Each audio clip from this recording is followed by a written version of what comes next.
Hello বন্ধুরা, শুভ সকাল। তো সকাল থেকেই আজকে প্রচণ্ড বৃষ্টি হচ্ছে। আজকে বৃহস্পতিবার, তো খুবই বৃষ্টি হচ্ছে বাইরে। তো আজকে আমার রান্নাবান্নাও হয়ে গেছে, ছেলেটাও স্কুল চলে গেছে, কর্তা অফিস চলে গেছে। তো আজকে রান্না করেছি ইলিশ মাছ দিয়ে, আলু দিয়ে, সর্ষে দিয়ে একটা গামাখা ঝোল ঝোল মতন। আর করেছি ছেলের জন্যে মাছের মাথা দিয়ে পাতলা ঝোল, তেল ছাড়া, অল্প তেলে। ও তো এইসব রিচ পিচ খাবে না, তাই ওর জন্য ঝোল করেছি।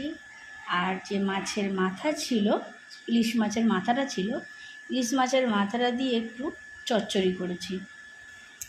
সঙ্গে আছে ভাত, ব্যাস।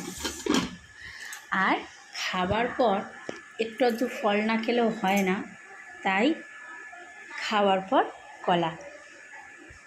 এই ছিল আজকে দুপুরের খাবার, দুপুরের রান্না। তো সবাই ভালো থাকুন, আবার দেখা হবে, টাটা।